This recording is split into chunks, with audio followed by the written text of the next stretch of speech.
चलो बच्चे जरा बोर्ड पे देखो लास्ट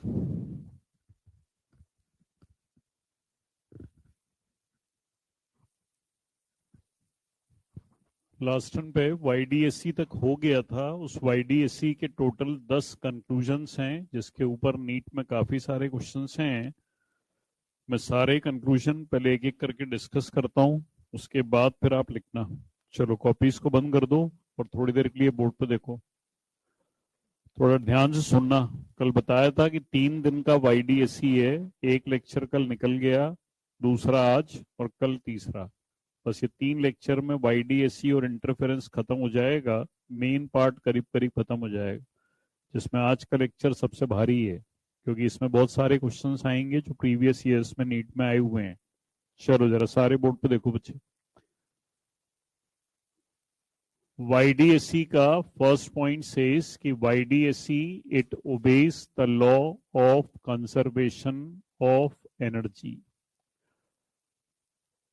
कल बताया था कि इंटरफेरेंस एनर्जी कंजर्वेशन ओबे करता है। कैसे? जहां एनर्जी मिनिमम होती है वहां से एनर्जी शिफ्ट होकर मैक्सिमम इंटेंसिटी वाले पॉइंट्स पर आती है। Energy is neither destroyed nor created, it is being shifted from one point two another. इसको कहते हैं law of conservation of energy. कल YDSC का, इसकी बैटरी बदली थी क्या? बैटरी बदली थी क्या इसकी? है तुम्हारी जैसी आवाज कर रही है।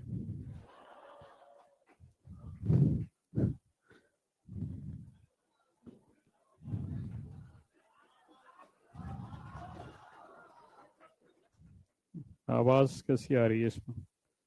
या तो बैटरी कम होगी उसमें।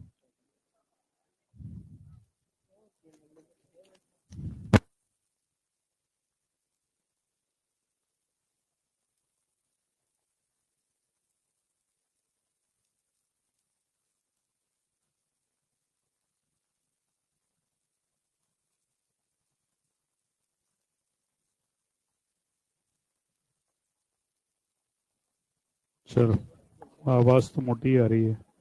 हाँ। और ट्रेबल्स को बढ़वाओ।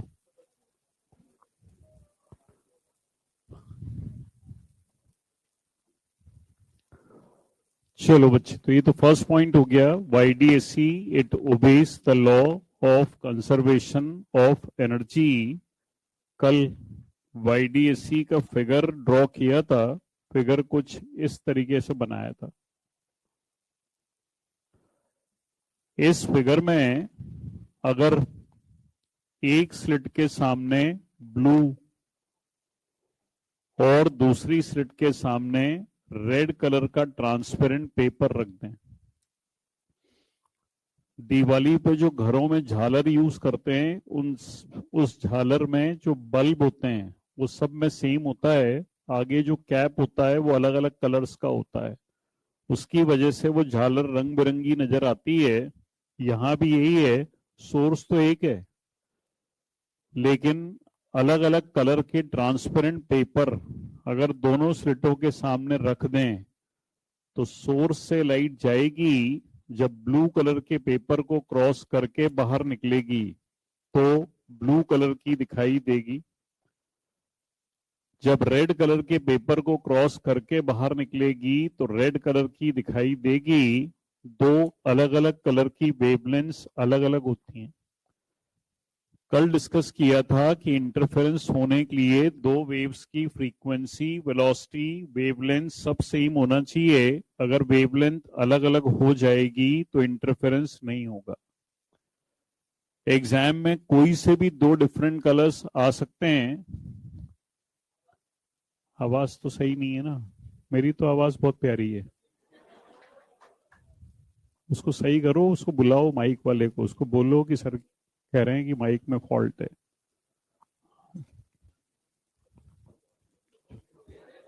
हाँ, हमने, मेरी आवाज तो बहुत अच्छी है। कोयल, हाँ कोयल कौवा कुछ भी कर दो। चलो वापस आए। तो दो अलग अलग कलर की वेवलेंथ्स अलग अलग होती है। एग्जाम में कोई से भी दो अलग अलग कलर्स आ सकते हैं, जैसे आपके मॉड्यूल में जो क्वेश्चन गिवन है उसमें येलो और ग्रीन बोला है।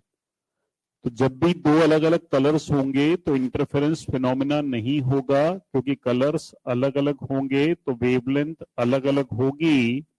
Third, that is expression for average intensity.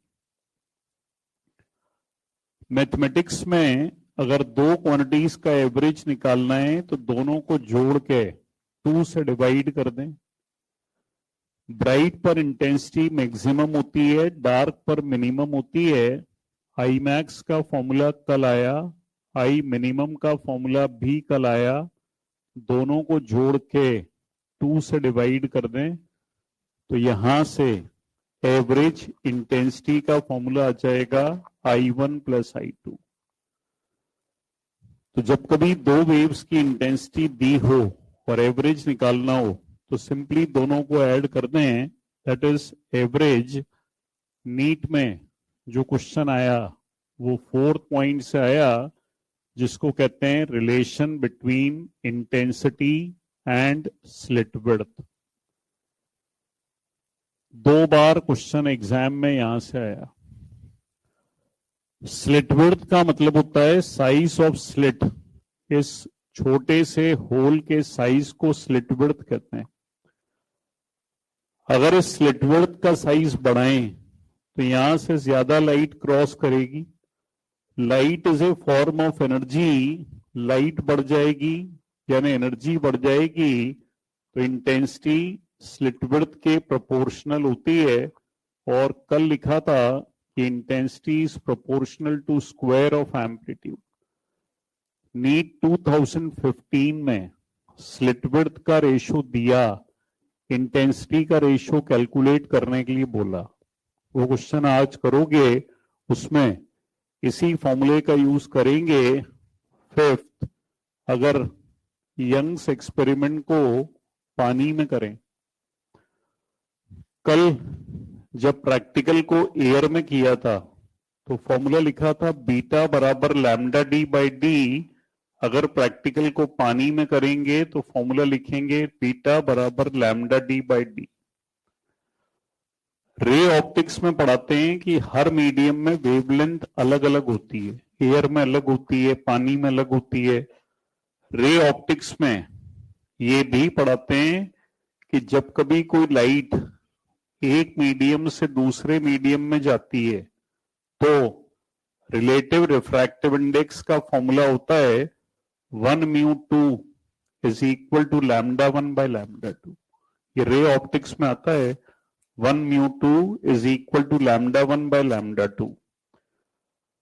अगर मैं सारे के सारे एपरेटस को पानी में डिप कर दूं तो ऐसी स्थिति में लाइट रे एयर से वाटर में जाएगी। दैट मीन्स पहला मीडियम एयर होगा, दूसरा मीडियम वाटर होगा। तो यहां से लैम्डा वाटर का फॉर्मूला लिखेंगे लैम्डा एयर बाय म्यू। इस लैम्डा वाटर के फॉर्मूले को इस फॉर्मूले में रिप्लेस कर दें तो beta water is equal to lambda air D by mu into D.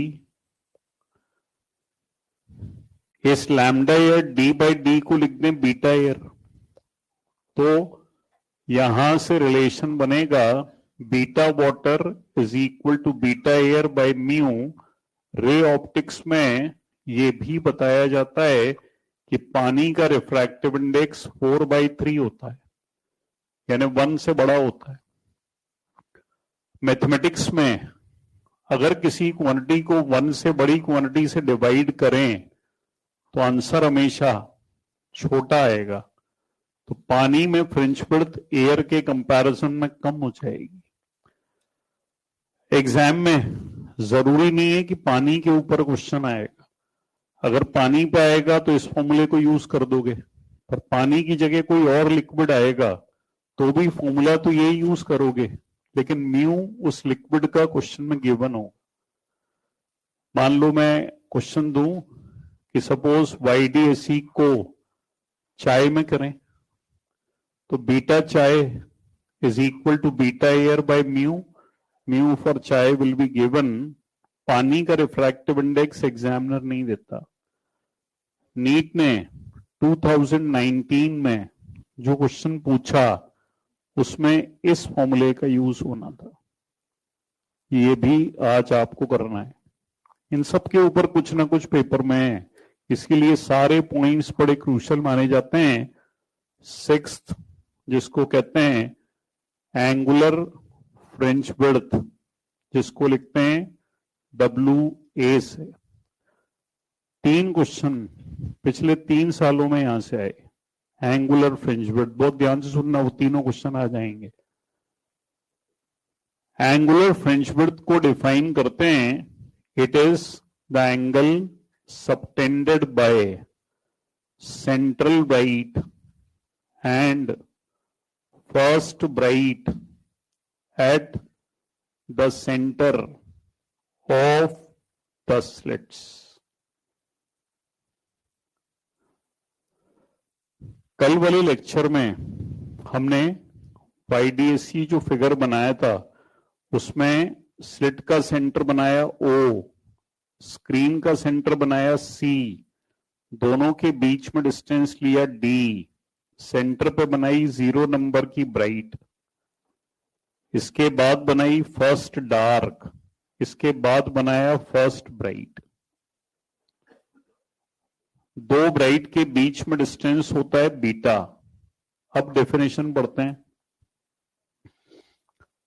It is the angle subtended by central bright, तो ये तो है central bright, and first bright, ये है first bright, at the centre of the slits, ये slit के centre पर जो एंगल बनाती हैं उसको हम कहते हैं angular fringe width WA।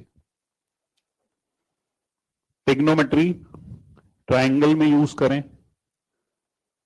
tan theta बराबर परपेंडिकुलर अपॉन बेस, बीटा को लिखें lambda D by D, D से D कट गया। ट्रिग्नोमेट्री में अगर एंगल छोटा है तो tan थीटा को थीटा रिप्लेस कर सकते हैं, तो अगर tan थीटा को थीटा से रिप्लेस कर दें तो एंगुलर फ्रेंच विड्थ का एक फॉर्मूला हो गया बीटा बाई D, दूसरा हो गया लैम्डा बाई D। नीट 2023 में ये फॉर्मूला, इसके ऊपर क्वेश्चन आ गया, एंगुलर फ्रेंच विड्थ किस पर डिपेंड नहीं करती। कैलकुलेशन देख के समझ में आना चाहिए कि कैपिटल D से कैपिटल D कट गया, फाइनल आंसर में लैम्डा और छोटा d आ रहा है, इसलिए angular fringe width capital D पर डिपेंड नहीं करती। एक आध बच्चा उस फॉर्मूले को देख के कहता है सर एक फॉर्मूले में तो कैपिटल D आ रहा है, तो सर उसमें तो डिपेंड कर रहा है।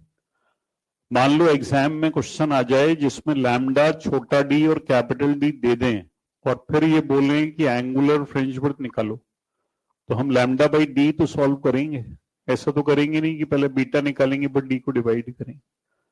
तो angular fringe width capital D पर डिपेंड नहीं करती, ये पहला क्वेश्चन था। दूसरा 2021 में आया, अगर इस प्रैक्टिकल को किसी लिक्विड में कर दें तो एंगुलर फ्रेंच विड्थ पर क्या इफेक्ट आएगा।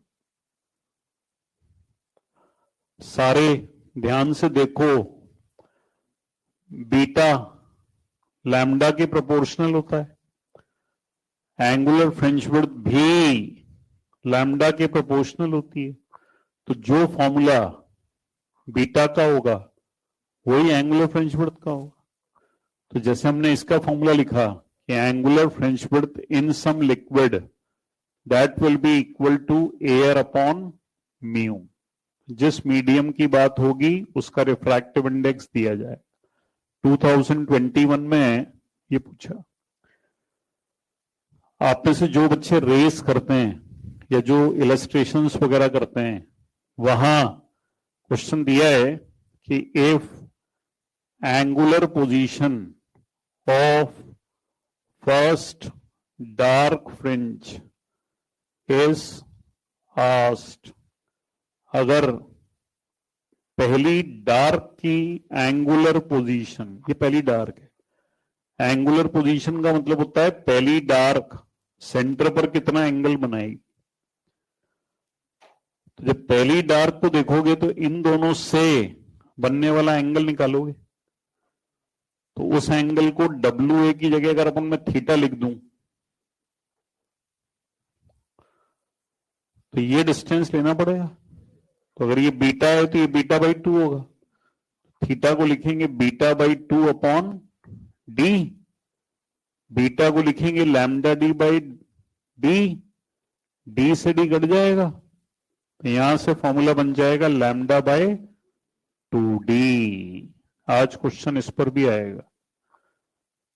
अगर केवल एंगुलर फ्रिंज विड्थ पूछते हैं तो इसका मतलब दोनों ब्राइट से बनने वाला एंगल, और अगर ये पूछते हैं कि angular position of first dark fringe निकालो तो इसका मतलब जिस नंबर की पूछा जाए उस नंबर की फ्रिंज को कैलकुलेट करना है।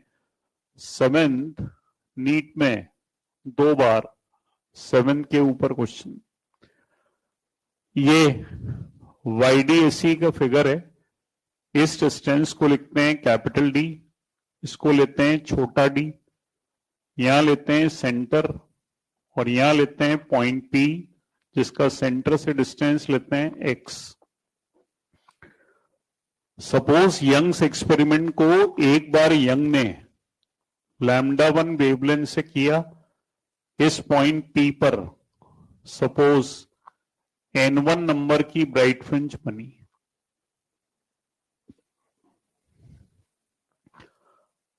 अब इस प्रैक्टिकल सेटअप को यंग प्रैक्टिकल करके चला गया। इसके बाद सपोज मैंने इसको λ2 वेवलेंथ से किया। जब λ2 वेवलेंथ से किया तो इस पॉइंट P पर अब मान लो N2 नंबर की ब्राइट फ्रिंज बनी, यानी प्रैक्टिकल को 2 बार किया गया, एक बार λ1 से, एक बार λ2 से। इस प्रैक्टिकल सेटअप में 3 चीजें सेम रही, छोटा d, कैपिटल D और x। कल लिखाया था सेंटर से nth ब्राइट का फॉर्मूला nλd/d होता है। इसकी वैल्यू दोनों के प्रैक्टिकल में सेम कर दें, एक बार यंग के प्रैक्टिकल में, एक बार मेरे प्रैक्टिकल में, तो यहां से ये रिलेशन हो गया। अभी 2023 में ये क्वेश्चन आया, 2015 में इसका ज्यादा अच्छा वर्जन आया। कई बार जब मैं ऐसे बोलता हूं ना 15 में आया, 23 में आया, इस पे 2 आए, इस पे 3 आए, तो बच्चे सोचते हैं सर कितने सारे आ गए। ये नीट क्या है, अब एक बार नहीं होता, ये 1 साल में 3-4 बार हो जाता है। एक बार आपका होता है, एक बार ओवरसीज में होता है, एक बार नॉर्थ ईस्ट में होता है, जहां आजकल फिर अभी आग जल रही है तो वहां का उनका अलग होता है। तो नीट के सारे कलेक्टिव पेपर देखते हैं तो 1 साल में अगर 3-4 बार हो जाता है तो बहुत सारे क्वेश्चंस हो जाते हैं 1 साल के कलेक्टिव क्वेश्चंस। ब्राइट की जगह इसमें अगर डार्क वाली कंडीशन होती, if N1 dark fringe of λ1 coincides with N2 dark fringe of λ2, तो यहां डार्क वाला फॉर्मूला लिख देते, 2n-1 λd/2d की वैल्यू को सेम कर देते, तो इक्वेशन लिखते 2n-1 λ1 should be equal to 2n2 - 1 λ2। इस डार्क के ऊपर अभी तक कोई क्वेश्चन है नहीं, मेनली ब्राइट पे क्वेश्चन है। तो जब कभी 2 वेवलेंथ्स क्वेश्चन में दी होंगी तो 7 पॉइंट का यूज करेंगे। चलो पहले इतना लिखें,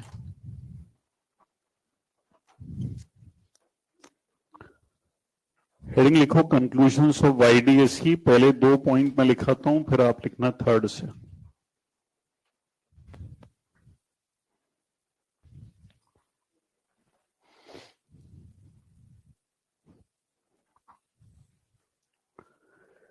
First point,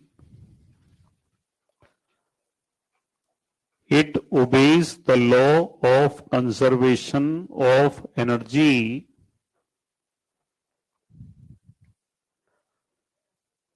It obeys the law of conservation of energy because redistribution फट रही है, स्पीकर फट गया तो कोई, because redistribution of energy takes place. इसकी वो ट्रेबल्स को बढ़ा दो, बेस कम कर दो पूरी.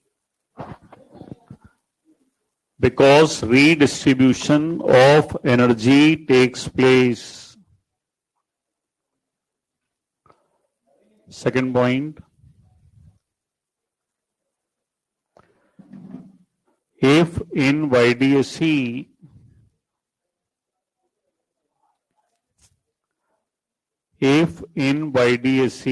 one slit is covered with red, if in YDSE one slit is covered with red and other with blue transparent paper, and other with blue transparent paper, then interference does not occur.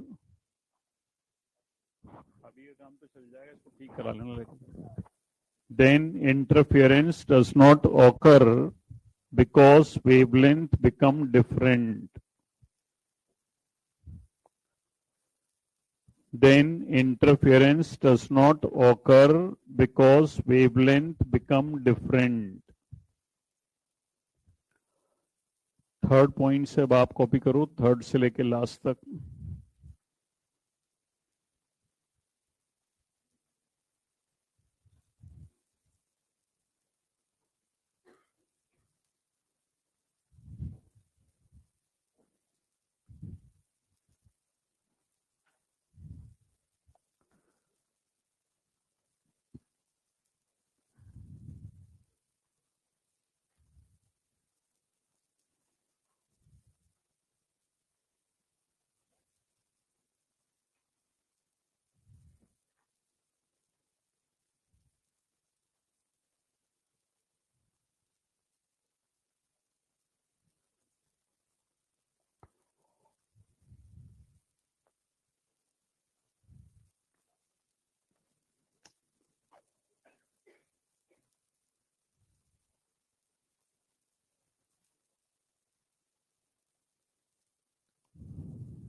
हो गया भाई, लिख लिया?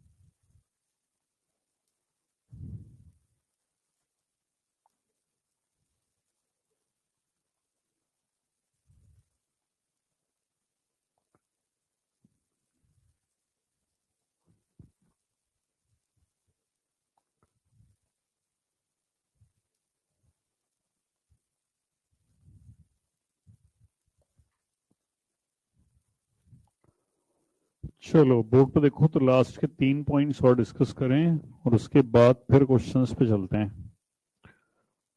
अच्छे सुनना भी है क्योंकि सारे क्वेश्चंस आपको करने हैं। ये जितने भी फॉर्मूलेस बताएं इनका बेस मैंने तैयार कर दिया, सारे डेरिवेशंस कराएं, आंसर डायरेक्टली नहीं लिखा है। एग्जाम में कहीं से भी कोई भी क्वेश्चन बने तो अब आपको करना आना चाहिए। जैसे नीट में एक क्वेश्चन ऐसा आया जिसमें ये बोला है एक ब्राइट फ्रिंज दूसरी डार्क के साथ कोइंसाइड कर जाए, तो फॉर्मूले दोनों समझा दिए कि ब्राइट आएगा तो ये लगाएंगे, डार्क आएगा तो ये लगाएंगे। तो तैयार सारे करा दिए, अब इसको यूज करना है आपको। तो लास्ट के 3 पॉइंट्स और समझ लो अच्छे से और उसके बाद देखें कितने लोग कितने क्वेश्चंस का आंसर निकाल पाते हैं। 8 पॉइंट का नाम है फ्रिंज विजिबिलिटी। फ्रिंज विजिबिलिटी एक ऐसा फैक्टर है जिससे ब्राइट और डार्क फ्रिंज के बीच में अंतर पहचाना जाता है। फिजिक्स में अंतर के लिए वर्ड है contrast. It tells us about the contrast level between the bright and dark fringe. Screen पर जो पैटर्न बनता है उसमें एक ब्राइट एक डार्क, एक ब्राइट एक डार्क फ्रिंज बनती है। अगर उस पैटर्न में आप ब्राइट और डार्क को देखकर पहचान सको कि कौन सी वाली ब्राइट है कौन सी वाली डार्क है तो फ्रिंज विजिबिलिटी इज गुड। लेकिन अगर आप नहीं पहचान पाओ तो फ्रिंज विजिबिलिटी इज पुअर। तो फ्रिंज विजिबिलिटी एक ऐसा फैक्टर है जो ब्राइट और डार्क के बीच में अंतर पहचानना सिखाता है। इस फ्रिंज विजिबिलिटी का फॉर्मूला लिखते हैं I max minus I minimum upon I max plus I minimum. कल आई मैक्स का फॉर्मूला लिखा, साथ में आई मिनिमम का फॉर्मूला भी लिखा। न्यूमरेटर डिनोमिनेटर दोनों में वैल्यू सब्स्टिट्यूट करके एक्सप्रेशन को सॉल्व करें। जब एक्सप्रेशन को सॉल्व करेंगे तो यहां से ये फ्रिंज विजिबिलिटी का फॉर्मूला आ जाएगा। इसको ऊपर नीचे i/2 से डिवाइड करें, divide by i/2 through out. अगर ऊपर नीचे i2 से डिवाइड करें तो न्यूमरेटर तो बना ये और डिनोमिनेटर बना ये। नीट 2019 में एग्जामिनर ने बोला अगर YDSE में इंटेंसिटीज का रेशो n है तो फ्रिंज विजिबिलिटी का फॉर्मूला बताओ। अगर इंटेंसिटी का रेशो n रिप्लेस कर दें तो यहां से ये फ्रिंज विजिबिलिटी का फॉर्मूला नीट 2019 का क्वेश्चन है। अभी इसमें एक क्वेश्चन आना बाकी है जिसका जवाब आज आपको देना है और वो क्वेश्चन ये है कि अच्छे इंटरफेरेंस के लिए फ्रिंज विजिबिलिटी की वैल्यू क्या होना चाहिए। तो इस अच्छे इंटरफेरेंस को पहले देख लें कि अच्छा इंटरफेरेंस कहते किसे हैं। तो YDAC का ये जो हमारे पास कल फिगर बना था, इससे चेक करें कि अच्छा इंटरफेरेंस किसे कहते हैं। सपोज YDAC में दोनों स्लिट्स की विड्थ सेम ले लें। अगर दोनों स्लिट्स की विड्थ सेम होगी तो दोनों से आने वाली लाइट की इंटेंसिटी सेम होगी, क्योंकि आज थर्ड पॉइंट में लिखा था intensity proportional to slit width. अगर दोनों से आने वाली लाइट की इंटेंसिटी सेम होगी तो एम्पलीट्यूड सेम होगा। अगर एम्पलीट्यूड सेम होगा तो आई मैक्स निकालें। आई मैक्स होता है ए मैक्स का स्क्वायर, ए मैक्स होता है A1 प्लस A2। इसी तरीके से मिनिमम इंटेंसिटी निकालें तो ये होती है मिनिमम एम्पलीट्यूड का स्क्वायर, मिनिमम एम्पलीट्यूड होता है A1 माइनस A2। जब दोनों इंटेंसिटी निकल गई तो दोनों के बीच का डिफरेंस आया 4A स्क्वायर। अब इस फिगर में एक स्लिट को आधा बंद कर दें। If one slit is half covered, ये एक स्लिट को सपोज मैंने आधा बंद कर दिया। जब एक को आधा बंद कर देंगे तो स्लिट विड्थ पहले के कंपैरिजन में कम हो गई। स्लिट विड्थ कम हो गई तो इंटेंसिटी कम हो जाएगी, इंटेंसिटी कम हो जाएगी तो एम्पलीट्यूड कम हो जाएगा। पहले ए था, अब A/2 मान लेते हैं। मैंने कहा A/2 मान लेते हैं।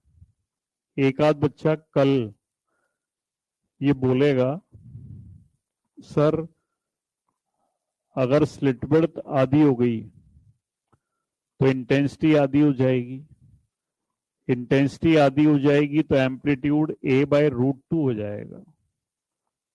मुझे √2 का टेबल नहीं आता, 2 का आता है। मुझे केवल ये देखना है कि एम्पलीट्यूड पहले से कम होगा तो क्या फर्क पड़ेगा। अब आप A/√2 लो, A/2 लो, A/3 लो, A/4 लो, कुछ भी लो, A से कम वैल्यू लेनी है, क्योंकि 2 का टेबल सबको आता है, इसलिए A/2 ले लेते हैं। जब एम्पलीट्यूड A/2 हो गया तो दोबारा से आई मैक्स निकालें। A1 बदल गया, A2 तो वही रहा, ये आ गया आई मैक्स।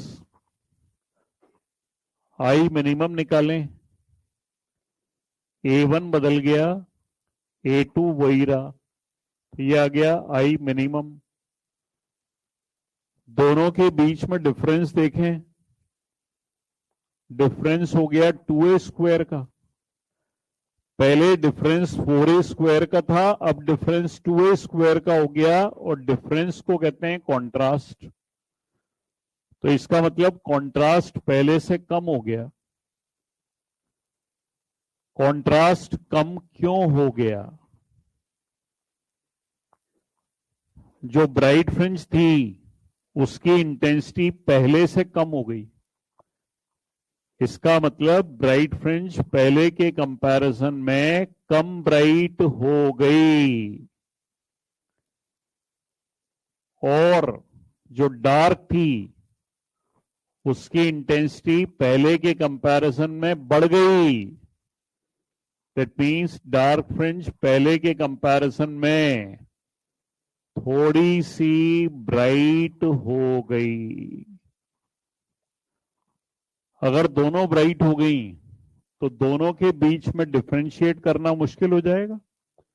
तो अच्छा इंटरफेरेंस कौन सा कहलाएगा, फर्स्ट की सेकंड? फर्स्ट। तो अच्छे इंटरफेरेंस में हमेशा दो वेव्स के एम्पलीट्यूड सेम होना चाहिए।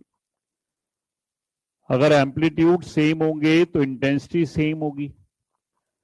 अगर इंटेंसिटी सेम होगी तो I1/I2 का रेशो 1। अगर यहां I1/I2 की जगह 1 रख दें तो फ्रिंज विजिबिलिटी की वैल्यू 1। अच्छे इंटरफेरेंस के लिए फ्रिंज विजिबिलिटी 1 होना चाहिए। ये एक अच्छा क्वेश्चन है। एक अच्छे इंटरफेरेंस के लिए फिजिक्स में एक वर्ड लिखा हुआ आता है डिस्टिंक्ट। ये कुछ शब्द ऐसे हैं जो फिजिक्स में बिल्कुल अलग चलते हैं। फिजिक्स, इंग्लिश, हिंदी, सबकी लैंग्वेज अलग अलग है। जैसे फिजिक्स में बोलते हैं स्लिट, इंग्लिश में स्लिट का मतलब है नैरो होल।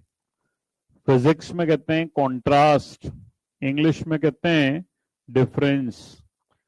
आगे जाके एक चैप्टर आता है रे ऑप्टिक्स में, जिसमें फिजिक्स में कहते हैं एब्रिएशन, इंग्लिश में कहते हैं डिफेक्ट। तो इनकी टर्मिनोलॉजी याद रखना है, क्योंकि पेपर में फिजिक्स की लैंग्वेज आती है, इंग्लिश की लैंग्वेज नहीं आती।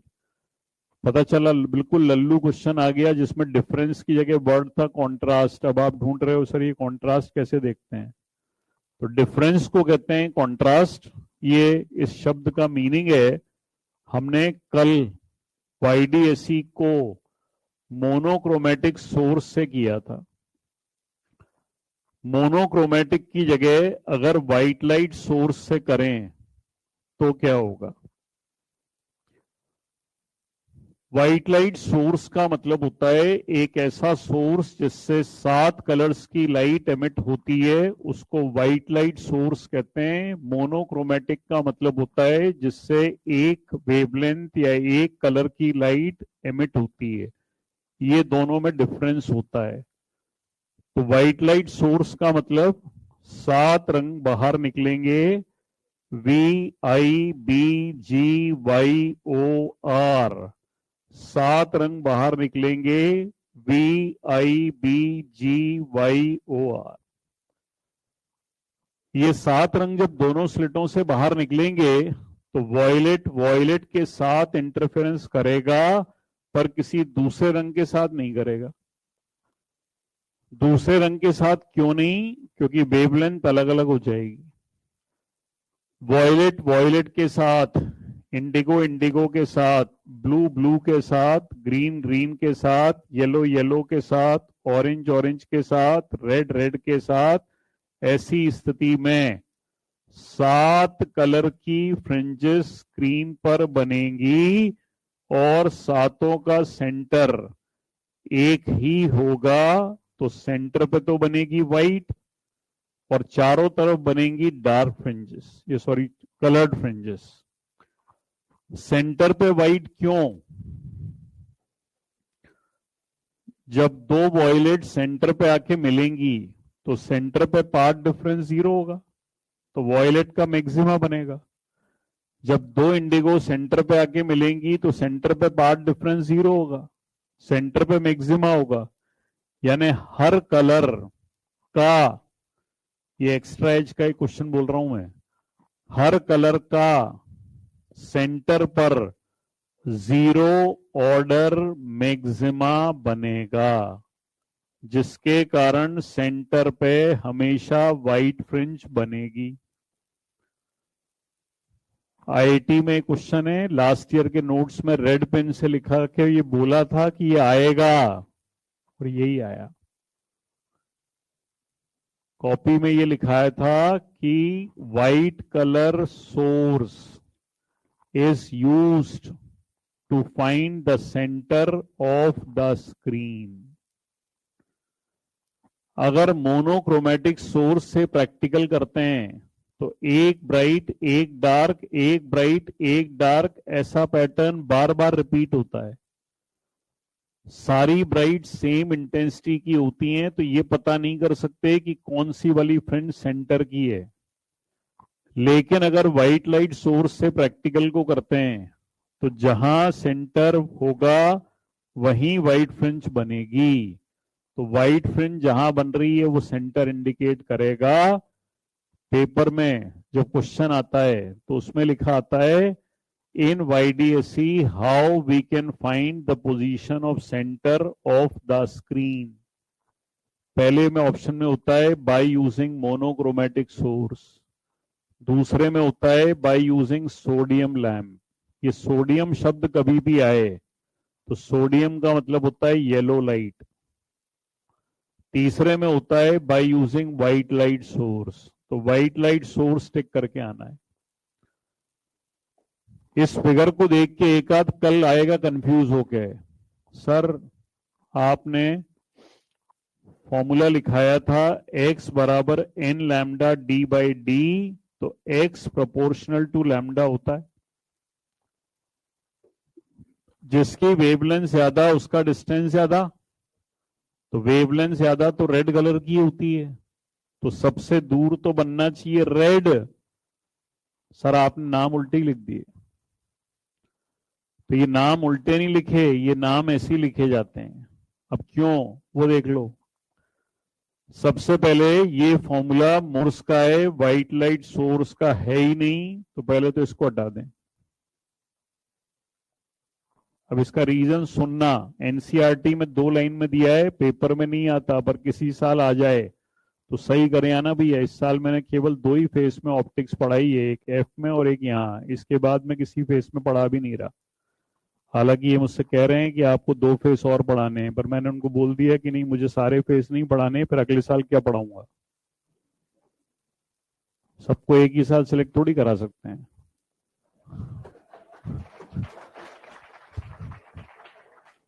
तो इस बार मैंने वहां पे कह दिया है कि सत्यार्थ में जो सर पढ़ा रहे हैं इनको पढ़ा लेने दो इस साल।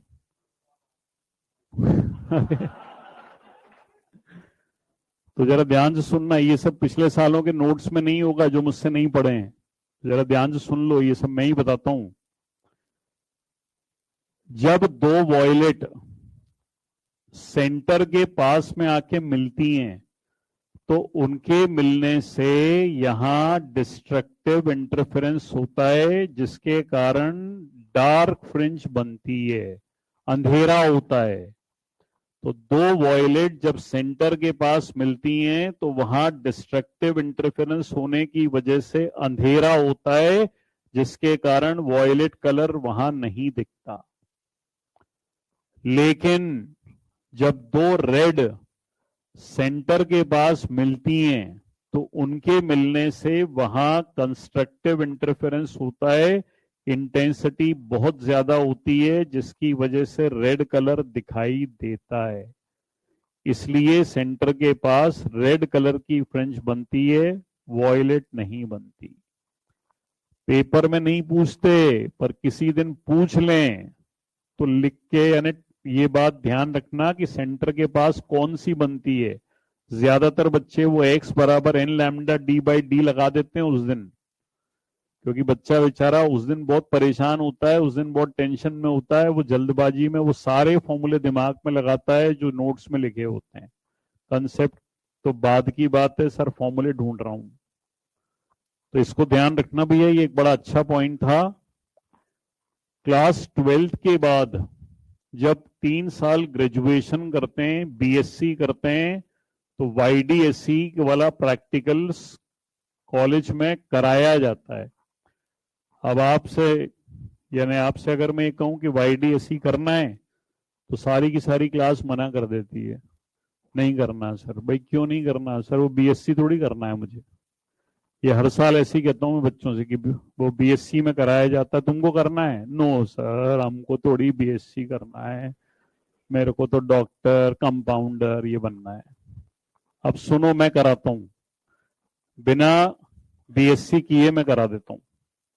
एक काम करना, बाजार से एक बिस्किट खरीदना है, उस बिस्किट में 2 होल्स होने चाहिए। ज्यादातर बिस्किट में 4 या 5 होते हैं, उसको आधे तोड़ देना तो 2 होल्स वाला बिस्किट एक मिल जाए। तो वो जो 2 होल्स हैं वो 2 स्लिट्स हैं।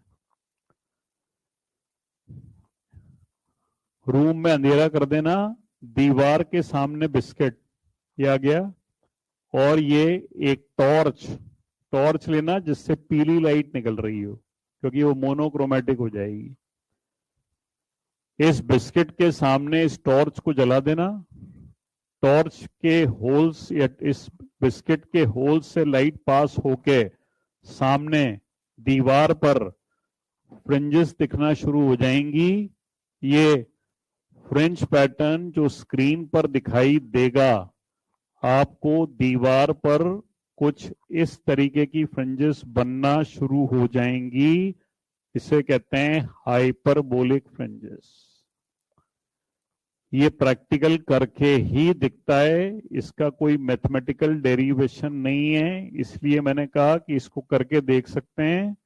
हाइपरबोलिक शेप के ब्राइट और डार्क फ्रिंज बहुत सारी बनेंगी। सेकंड, अगर स्क्रीन को स्लिट के परपेंडिकुलर रख दें, if screen is placed perpendicular to slits।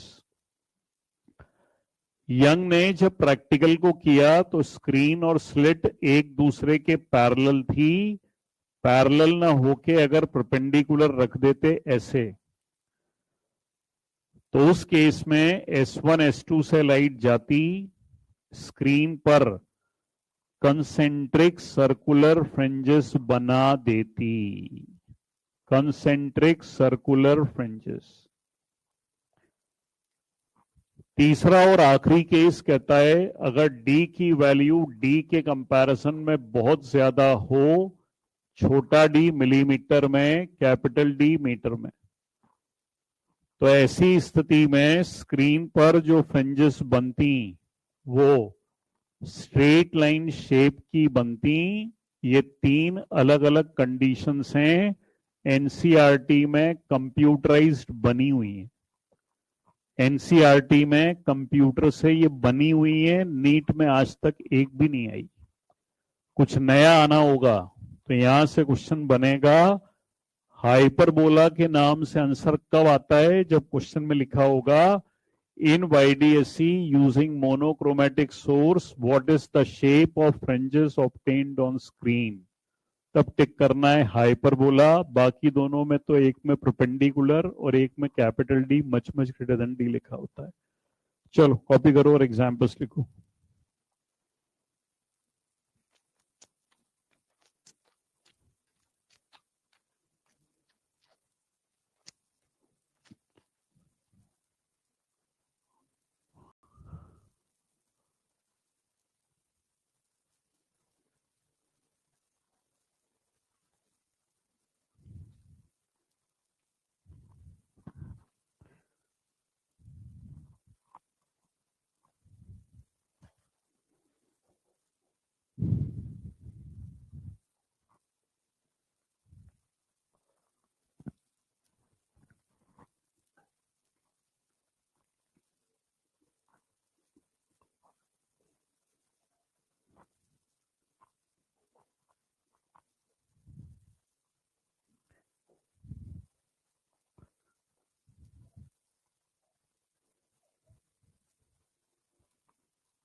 हो गया बच्चे, लिख लिया?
चलो अब जल्दी से क्वेश्चन लिखना शुरू करो।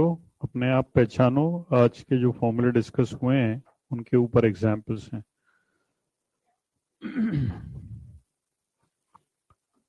In YDSC, the intensity of two waves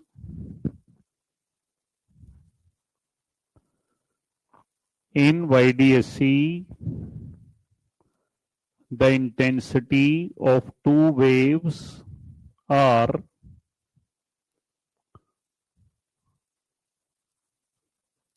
2 units and 3 units.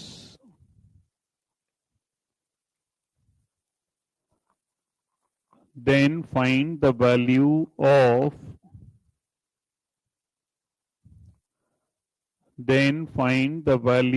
of average intensity.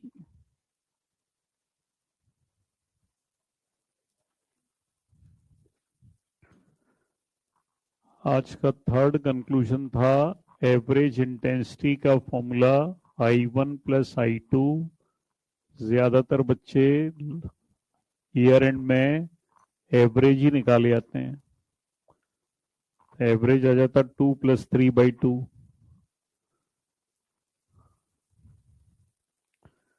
5 units.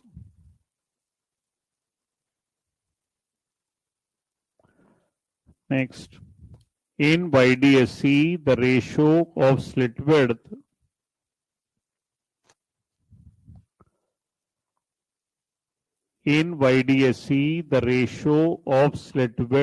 is 4:9. In YDSC, the ratio of slit width is 4:9. Then find the ratio of maximum and minimum intensity.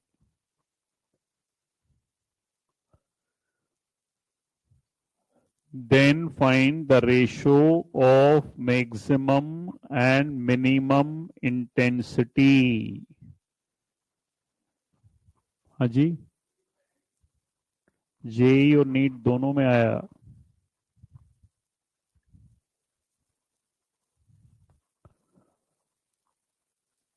Slit width का ratio intensity के ratio के बराबर होता है।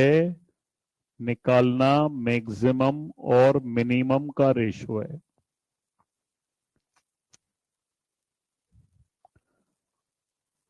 I max होता है √I1 plus √I2 का whole square. I minimum होता है √I1 माइनस √I2 का whole square. This is 25:1।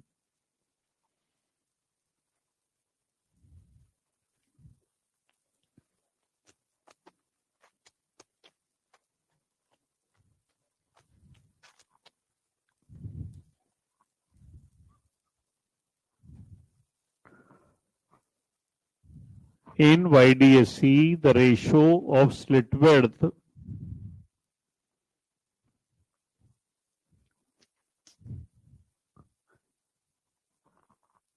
in YDSE, the ratio of slit width is 1:25. Then find the ratio of maximum and minimum intensity. Then find the ratio of maximum and minimum intensity. NEET 2015.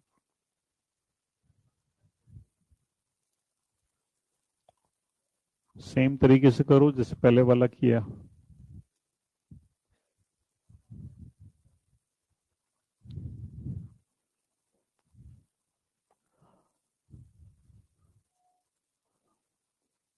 Slit width का ratio intensity के ratio के बराबर होता है. निकालना maximum और minimum है √I1 plus √I2 का whole square upon √I1 minus √I2 का whole square. 36/16 which is 9/4.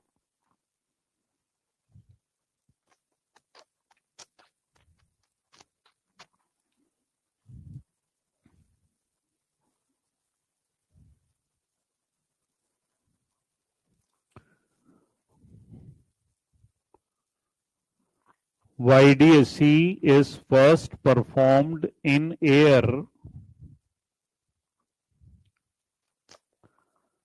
YDSE is first performed in air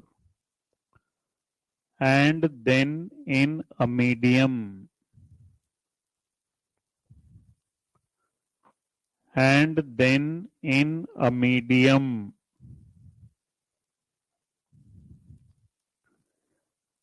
It is found that eighth bright fringe in medium. It is found that eighth bright fringe in medium coincides with fifth dark fringe. Coincides with fifth dark fringe in air. Then find the refractive index of the medium. Then find the refractive index of the medium. NEET 2017.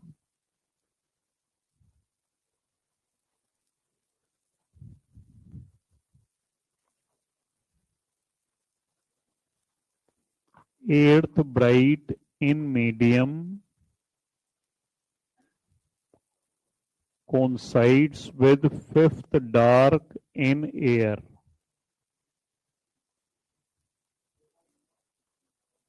Yes.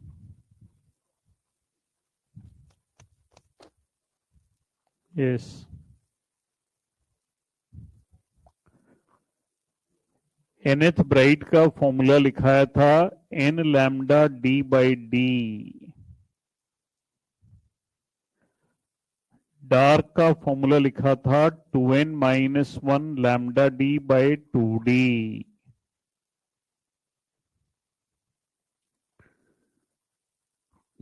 d/d से d/d दोनों तरफ cut जाएगा.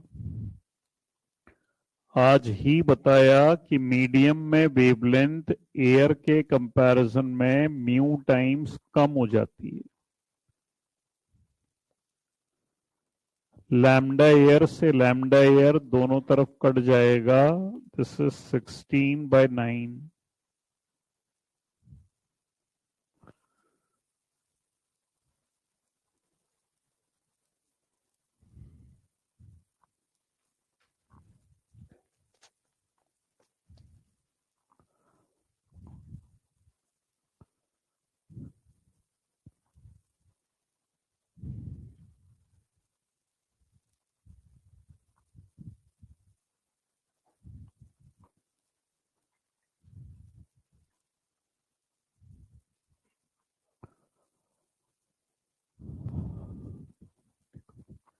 In YDSC, using light of wavelength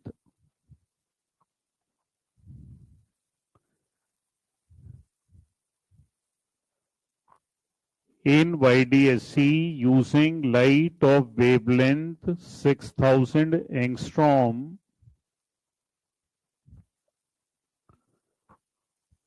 in YDSC, using light of wavelength 6000 angstrom, angular French width of 1 degree. Angular French width of 1 degree is obtained. Then find the distance between the slits.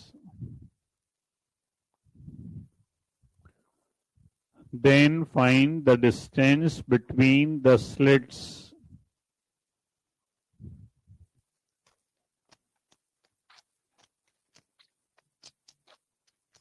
Angular fringe width के फॉर्मूले से solve करो.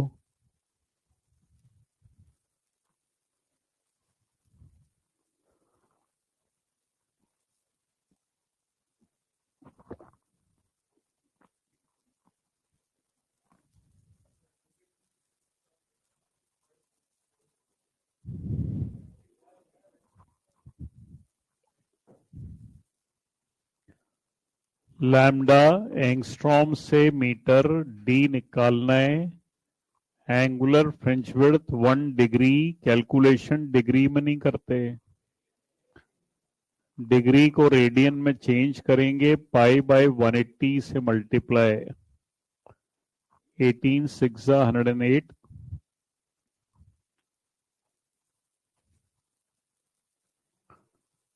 10 की power -6 3.14. This is 0.03 millimetre.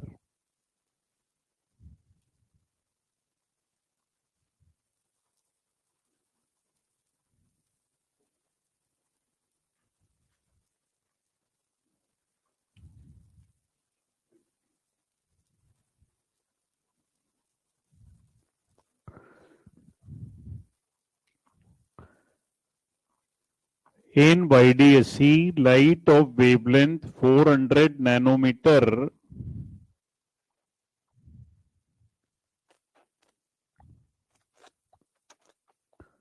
in YDSC, light of wavelength 400 nanometer produces an angular French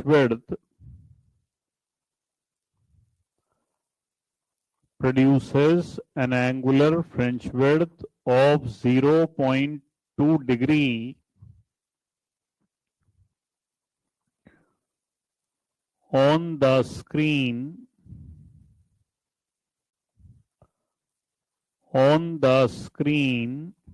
placed 1 meter away. On the screen placed 1 meter away. If the entire experiment is dipped,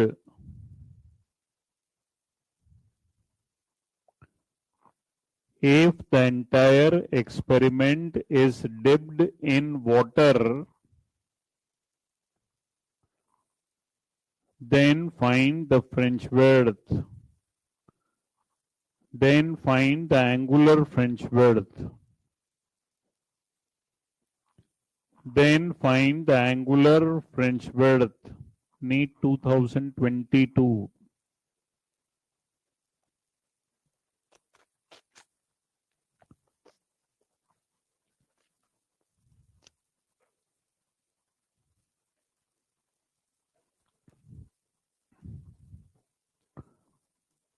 Angular French width in water is equal to angular French width in air by mu.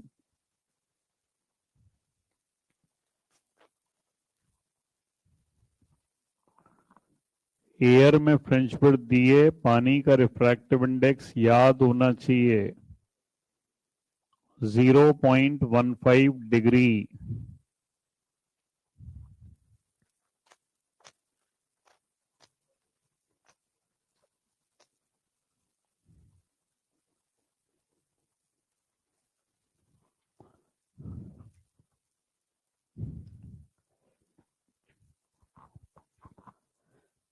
In YDSC, light of wavelength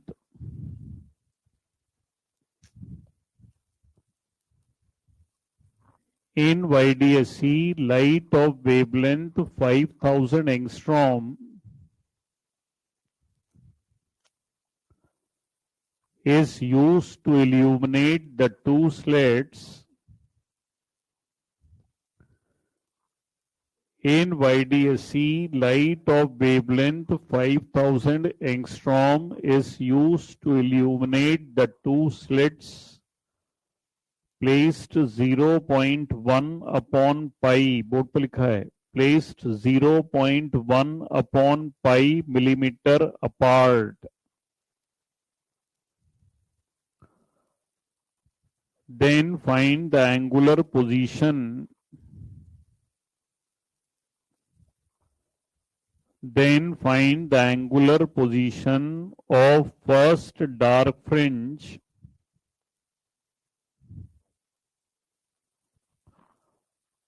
on the screen placed 25 centimeter away. On the screen placed 25 centimeter away.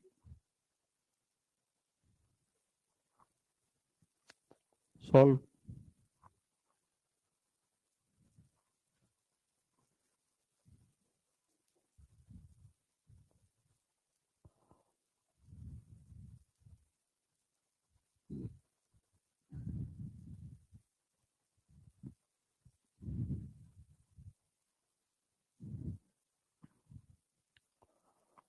First arc का formula भी आज लिखाया था, lambda by 2d.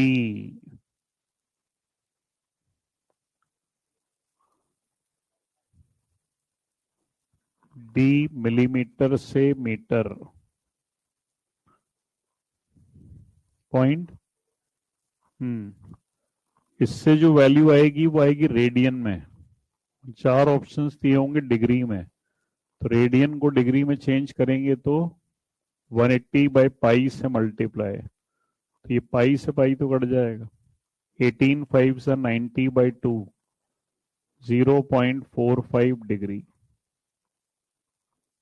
बस बाकी next में करेंगे बच्चे. Thank you.